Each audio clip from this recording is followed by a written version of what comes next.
We have to have enough families in which there is man as husband, woman as wife, with as many kids as they're open to having in order to have a society. That isn't important just because of having sufficient number of taxpayers. It's important because it's what God has called almost all of us to do. There ought not be these big Fortune 50 companies buying up all of the single family homes. Yeah. It ought to be illegal. That's an underreported story. It is very underreported, but we're going to change that in 2026 at Heritage. It's disgusting.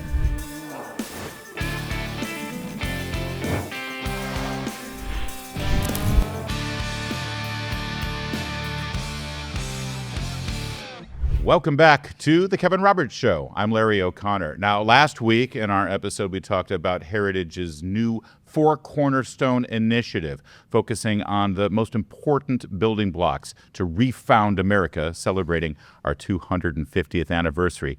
This week, it's time for the deep dive into the first of those cornerstones, the family.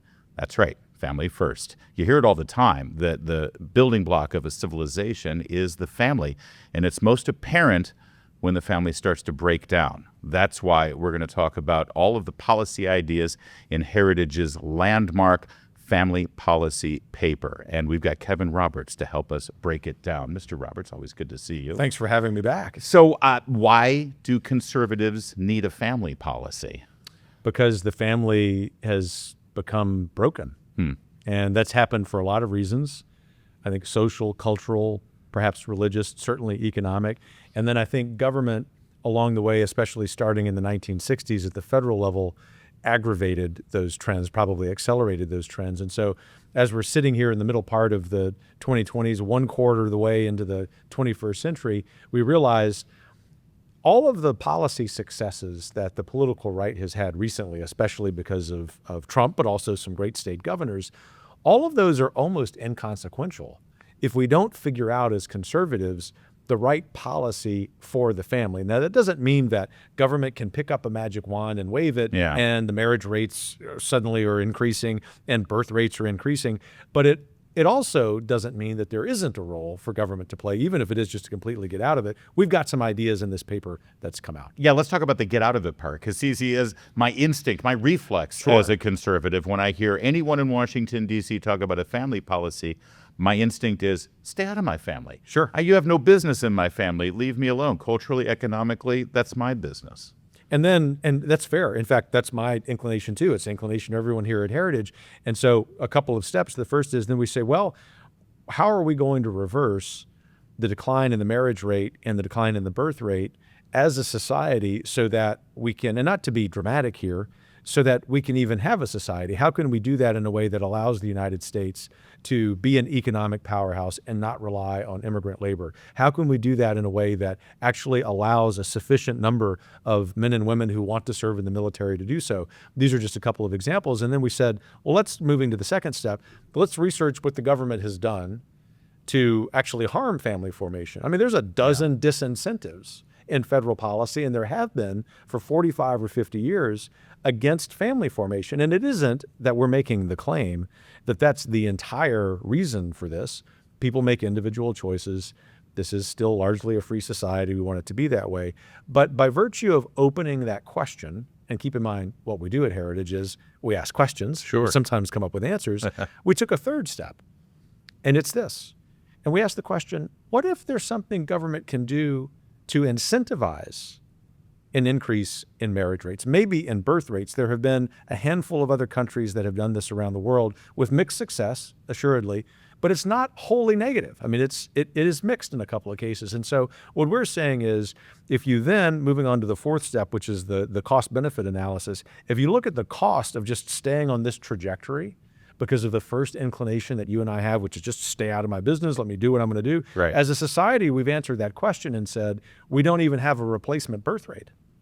And so how do we fix that? Maybe automation can help with that. But if we were to spend a little bit of money, especially with tax incentives, where as conservatives, we've largely made peace with most of those, not all of those. And if we would be willing for a half decade to see if some of those on sort of a pilot basis would work, is that worth the experiment? We've said at Heritage, yes, because we've tried everything else and it isn't working. Well, and the fact is, even if our inclination is to, just stay hands off or ask the government to stay out, when the left has power, they quickly do institute policies that do end up putting us where we are right now, which, as you said, the family concept kind of is broken. So if anything, policies to reverse those policies and get us back on track. No, it's true. And we have to remember the maxim that the law is a teacher. It isn't just the law. It isn't just a set of guidelines we have to adhere to. In a very positive way, it can be a teacher. And so if the law, evidenced by getting rid of disincentives and safety net programs to marriage, but then maybe having a couple of tax incentives, as we've written about in this family policy paper, toward marriage, to encourage marriage, the law can, beyond just the material incentive for marriage in that policy, the law can actually encourage people maybe to get married sooner. Yeah. That's one of the issues that we're dealing with as a society, is this much delayed marriage date, and obviously fewer people doing it. All right, people on the left are going to be talking back to their screen, or maybe they're putting it in the comment section right now. I hope so. I know they are. We're trying to create a conversation after all. They're saying, you conservatives, you want people to get married young, you want them to have tons of babies, but you never do anything to actually support the families. You want all these babies out there, but you're doing nothing to help them, to educate them, to help feed them, or anything like that. All right, what's your reply in the comment section to that? Boy, where do I start? Well, first of all, we want to help families by getting rid of all of the anti-family policy in federal and state work. And I would like to think that there would be some members of the political left who would be willing to join us in that. But the second is on education. It's conservatives who have saved public education in this country. It's conservatives who have been exclusively the advocates for the greatest education reform that puts choice back in the hands of parents and students, so that we don't have zip code discrimination against poor kids, that they have to stick to this awful public school that wouldn't even be appropriate for a third world country, and instead could go to a very fine school. I can go on, but the point is that I would end with a note of encouragement even to the radical left, and that is, how about we realize we're not going to have a society if we don't at least have this conversation. What we aren't saying at Heritage is we have all of the answers.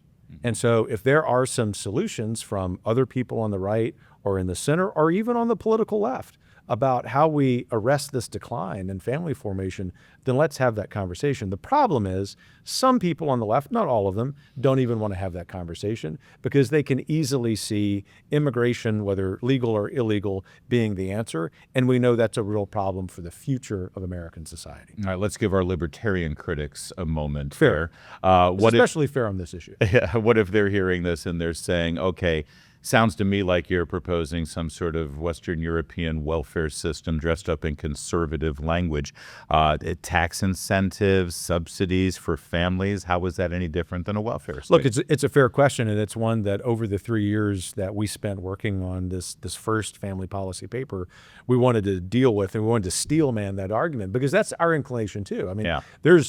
I don't think there's any organization in Washington, D.C. that has fought against the excesses of the American welfare state more than we have.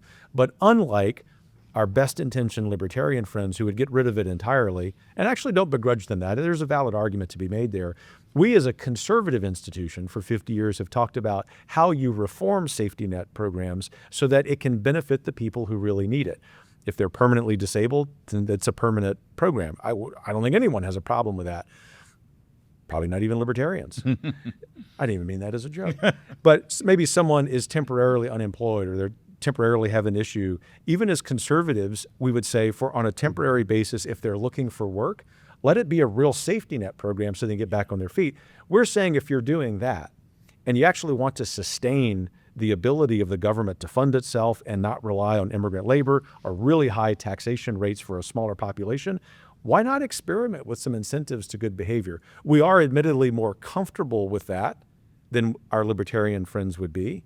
But even we at Heritage, a little more comfortable with that, would want to make sure that it's done on sort of a pilot basis, that there's some really good accountability to see if it's actually working. And not to have the hubris to say we're just going to do this forever, but let's actually try to tweak it and modify it and encourage states to sort of be in their own legislatures in competition with one another to see if maybe in the next quarter century, we can begin to arrest this decline in marriage rates by some innovative policies. So some states will be the big baby boom states, and other states will be the, you want to have babies, go move to that state. It won't be around much longer, but I see no problem with that as a conservative, although there would be a limit on how much money we want to spend. Sure. So that's a fair argument from our libertarian friends. All right. Now, you're talking about demographics. You're talking about, the numbers game and all of the sort of societal danger signs if you start to see the family erode and people not having babies. What about the moral case for family and focusing policy toward family? I think that there's a moral aspect of this, isn't there?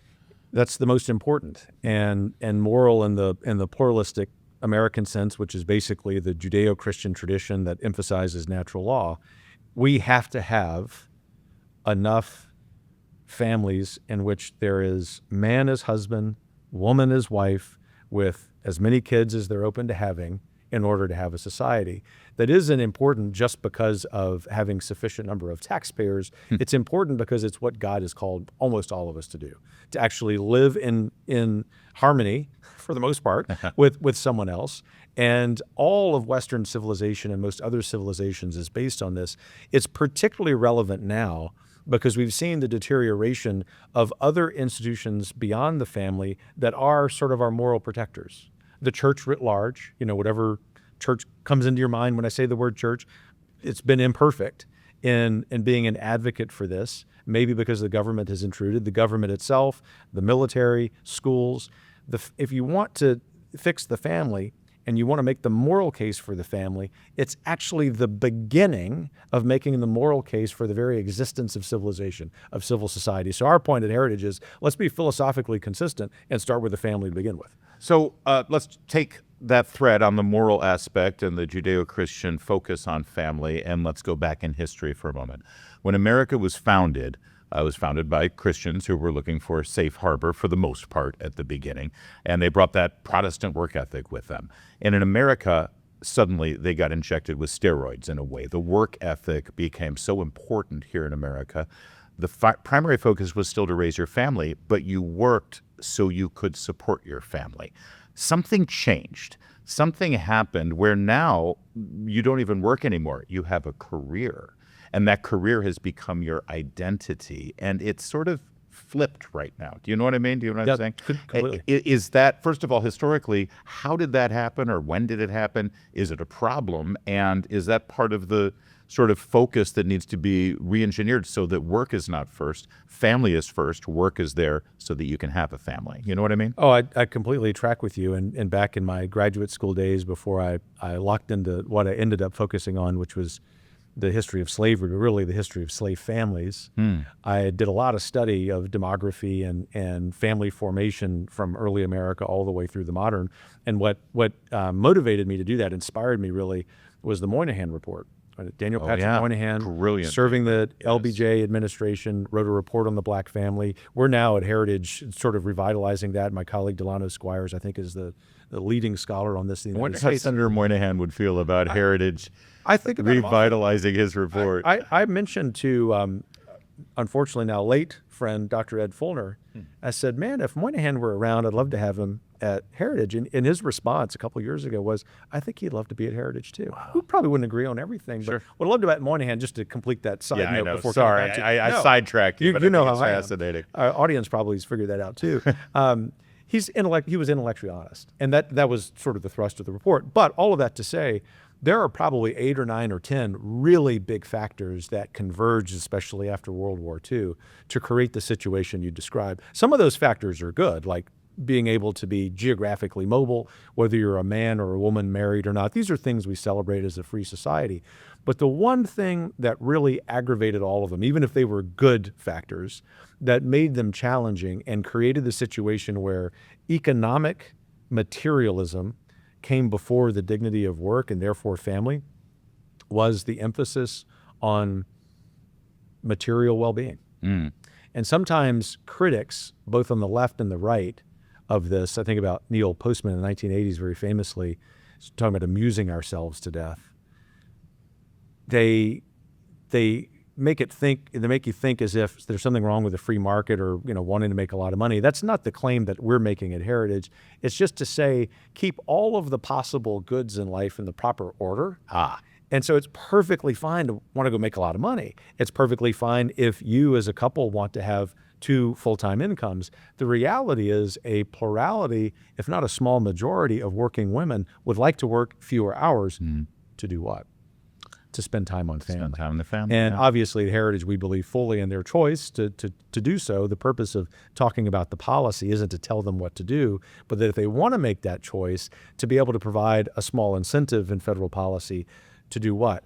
So that maybe the dignity of work, the importance of family zooms ahead of the sheer calculus about economic materialism. In other words, our material success as a consumer society has actually aggravated some of these factors that otherwise are good. There's also certain words you hear that the left use, but the conservatives use these words now too. It's become part of our vernacular. We don't think of American citizens as, fathers or mothers or children. They're workers. Notice that that's a Marxist word to call them workers or producers, or even a company has a human resource department because a human being is really just a resource. That's part of the perspective problem here, isn't it? When you focus on families and what priorities should be. No, it's true. And I would add to that list the phrase human capital. Oh, I know people who use that in other phrases. I are well hate it, though. But it just makes no sense. It's really it reduces our humanity down to like, okay, how do we look on your balance sheet? We're human persons. Yeah. We can be very productive, especially in the American context, over most of our history. But we have emotions, we have desires, we have longings, and a lot of those, thankfully, especially in the United States, have to do with excellence in work. And for most of our history, including in the era of the Protestant work ethic, there was front and center the dignity of work there. But if we're going to have family as the key cornerstone, as we're arguing in this family policy paper, we have to get all of this rightly ordered and understand that before we even think about going to work, before we even think about what we're going to call ourselves and what work or what HR is going to call us, that we are human persons who exist in a community, and that community is healthiest when it is composed of many healthy families. All right. And finally, with regard to history and our founders and their focus on families, if they believed that families were, I think the phrase was first school of virtue. I remember hearing that bounced around. If that's what the founders viewed our families to be, then how should conservatives or Americans today sort of take that language and focus it into policies that we're living with?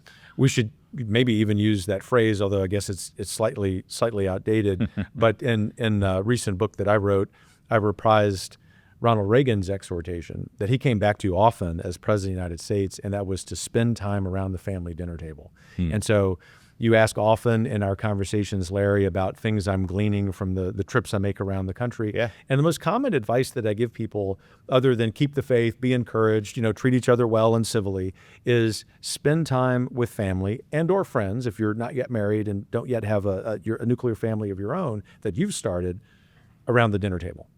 And I mean that literally. And so for our younger colleagues here at Heritage, a lot of whom are single, I encourage them, go out and have dinner with your friends, with obviously with your extended family. That's the kind of way that we honor what the founders meant by the first school of virtue, because what they meant by that was that the family becomes the first institution that transmits values from one generation to the next.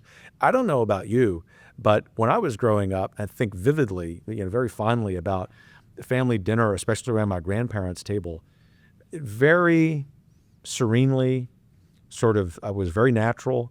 You learn values. You learn how you treat other people, even when there's a difference of opinion on the two things you're not supposed to talk about at the dinner table, politics and religion. We talked about both, as you might imagine. But the point is we need more of that if we want our politics, which is downstream from all of that, to improve. I was the youngest of 4 boys, Dr. Roberts, so the only thing I learned at the dinner table was eat fast or you won't get seconds, because my brothers beat me. It's a very important rule. It is. You've said, obviously, you put family first in the 4 cornerstones. Rebuilding the American family, I've heard you say, is sort of the most important thing you do here at Heritage if you're going to accomplish anything. When did that conviction crystallize with you?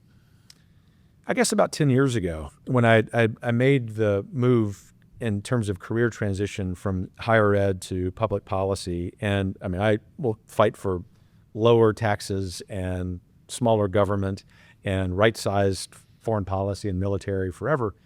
All conservative values. But I realized if we don't get the family issue right as individuals, but also as Americans writ large for civil society, then our work on all of those issues almost is immaterial. I'm not saying to give up and all of that, but the reason that I think I had that light bulb moment is because there had been so many consecutive years of declining marriage rates and declining birth rates. And it was about that time, 10 or 15 years ago, that the American birth rate went below the replacement rate, and I started getting very worried about it. All right, so there's going to be some Zoomers and maybe some younger millennials even who are watching this, listening to this, and they're saying, okay, boomer, fine, done with your lecture, which, by the way, is inaccurate. We're Generation X. Thank you very much. Yes. But they recognize the reality that financially, starting a family right now is, frankly, impossible the way they see it right now. It's unrealistic. So how do you acknowledge that without sort of lowering expectations and lowering demands or hopes that we have for this younger generation to start their families, acknowledge the reality of that, and then turn the policies out that will alleviate that stress they're feeling? I acknowledge it fully, and I lament that with them, and it's something that has changed remarkably over the last 40 or 50 years. The second is I would encourage these friends in younger generations to realize there are a lot of factors that have gone into that. And so, yes, we will at Heritage be advocating for a couple of new ideas that we think will incentivize marriage, but it's not as if we think those are the answers. Other answers that are necessary for the full solution are making sure that what the government has done to make it difficult to build, federal level, state level, local level, goes away. I know Zoomers and younger millennials say, oh, Roberts, you're talking about deregulation. We're tired of hearing about that. It's real. It's a super real problem. And my colleagues have quantified the effect of that. Dude, it's been almost a year since the fires in California, and the government's, I think, allowed permits for one new house to be built, maybe two. I mean, that's the problem. Yeah, it's awful. The second thing is there ought not be these big Fortune 50 companies buying up all of the single-family homes. Yeah. It ought to be illegal. That's an underreported story. It is very underreported, but we're going to change that in 2026 at Heritage. It's disgusting. And the third thing is, and we're beginning to fix this, the administration has begun fixing this, accounting for the fact that we want all human persons, even illegal aliens, to have nice lives. I would like for them to have nice lives in their home countries.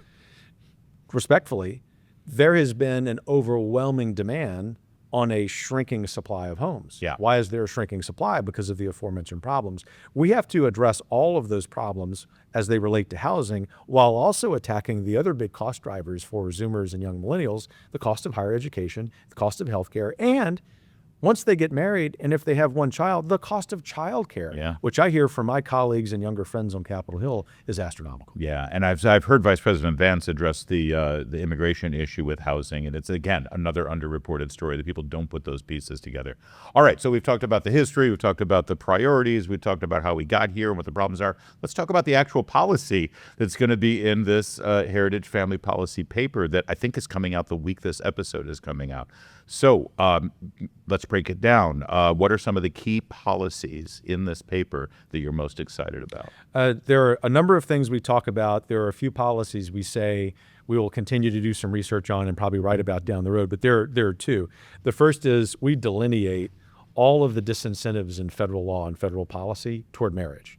And so, and this is a very friendly nod to our libertarian friends who say, if you're going to spend some of the money, would you at least get rid of these things? Yes, this is very, very fair. Can you give us examples? Because most people think, oh, what are you talking about? You get a marriage tax credit, you get the deductions on dependents. What kind of policies right now are in place that are getting in the way of people getting married? Well, there are actually some tax brackets and many tax situations where married filing jointly costs you more. Costs you more, the penalty. And the alternative minimum tax, which will come back at some point, has a similar provision.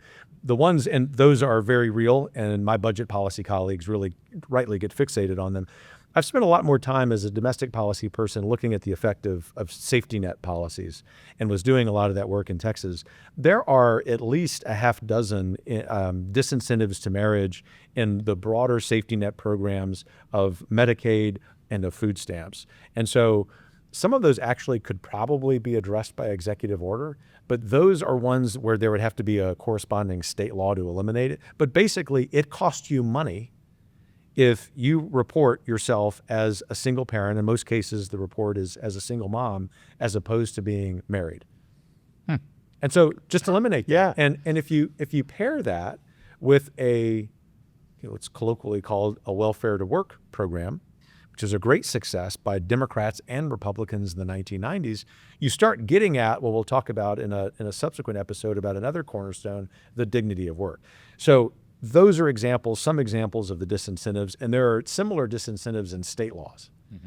The second bucket is a new idea, and it's something that expands the so-called Trump accounts, which is $1,000 for children born after a certain date. I love that. We want to expand that to a $5,000 tax credit for each man and woman who gets married by the age of 30. The idea being that you've got $10,000 that helps you perhaps with a down payment, or perhaps it helps you eliminate some other debt that's standing in the way of qualifying for even a low down payment home. We're also theorizing, we'll write more about this later in 2026 and 2027, that we might be able to do a lifetime account that's sort of paired with Social Security, but you would have to be open to Social Security reform, which not everyone, even on the right, wants to talk about. Yeah. What we're doing at Heritage is trying to set the table for a conversation. And just as if you come over to my house for dinner, and I'm not going to require you to try everything on there if you're not sure you're going to like it, but you're, as a courteous guest, going to sit down and say, yeah, I'm going to have a conversation with you about all this. That's what we're doing at Heritage. In this paper, you will not find every solution to this gargantuan problem. But as we looked at the center right in the United States, and with all due respect to other conservative organizations, no one on the institutional level was willing to plant the flag and say, this is the existential question for us in the United States. Let's at least start the conversation, posit a couple of solutions. We're going to go fight for those solutions. And maybe we have sort of this wonderful pro-family Manhattan Project in the 2020s and 2030s. Well, you're going to get some attention with that and get people talking, which is that's what we do. Sort of what you like to do. Let's get back to housing for a minute. I've got a friend who is dating a girl, would love to take it to the next level and propose. He's still living at home because it's forget about building a home or buying a home and starting a family with your wife. He can't even get out and live on his own in an apartment and rent. What needs to be fixed about our housing system? You touched on a couple of them there, but I've read that there's like demand side subsidies right now set up by our government, which makes no sense. It's not that doesn't fit with supply side economics or with free market economics for that matter. No, it's a huge problem, and there is some progress being made by the Trump administration on eliminating some of those demand side subsidies, which just aggravate the problem. But there are also some supply side incentives I hear from home builders who want to be part of this problem, not just because of their obvious self-interest, but there are far more subsidies or more incentives on the supply side to build multifamily housing, which you might say, just in terms of volume, answers the problem, but that's not what the demand wants, or the people composing the demand want. They want single-family homes, and we don't have enough of those being built. And what about the environmental regulations right now? They're a huge problem. Are they? Is it federal environmental regulations? They are initiated as federal regulations that state and local jurisdictions implement, but then there are also both independent of the federal regulations, state and local rules. Right. And this is a problem in every large metro area in the United States, because almost every large metro area in the United States has been run by the left over the last several decades. And as the left has become more radical, especially with one of its dogmas being climate change, you've seen more of those environmental regulations at the local level, which is where a lot of the housing policy, as it were, is set, even more than at the federal level. And now let's bring up one other issue that's hurting the housing industry, or not housing industry, but people being able to afford and purchase a home. And this kind of goes to the core of Heritage's DNA, and that's government spending. All the spending of dollars that we don't have and borrowing future generations and lowering the value of the dollar, that screws with interest rates.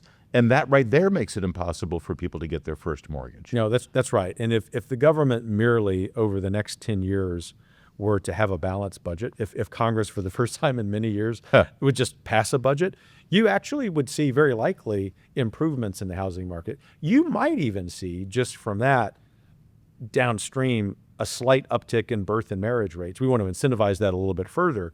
But the point is, government spending is a huge problem. Just as we've recorded this episode, Larry, it's probably gone up by $20 billion.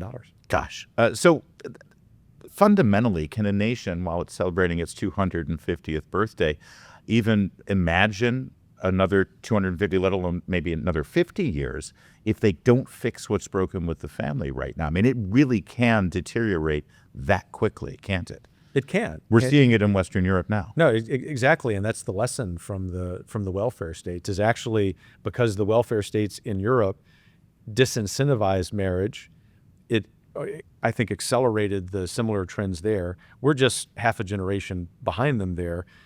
We want to keep working on all of our other policy areas, but we believe that almost will be for naught by certainly the end of this century if we don't figure out how to arrest the decline in marriage rates. Well, and by the way, as we're talking about government policies having to do with families and having babies, all you got to do is look at the evil Marxist communist Chinese and their one-child policy.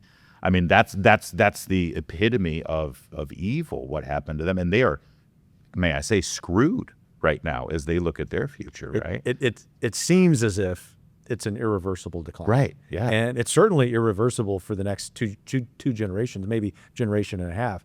And that might give us some solace that as we're getting our house in order with the military, hopefully getting our house in order with the economy, with institutions like K-12 schools and colleges and universities, that we also are able to get our house in order as it relates to the most important institution, family, so that we never have to be in a confrontation with China. Well, it's the Heritage Family Policy Paper, and what a creative name that is. Listen, they put all of the thought into what's in the paper, not the name of it. But it's available this week. In fact, we'll put a link down there in the description of this episode so you can find it yourself. Incredibly important stuff. Next week, we'll continue our exploration of the Four Cornerstones initiative here for our 250th birthday. Don't forget to leave us some comments down below, especially if you're on the left or a libertarian, because we love responding to them. Subscribe to our episodes, and we'll see you next time on The Kevin Roberts Show.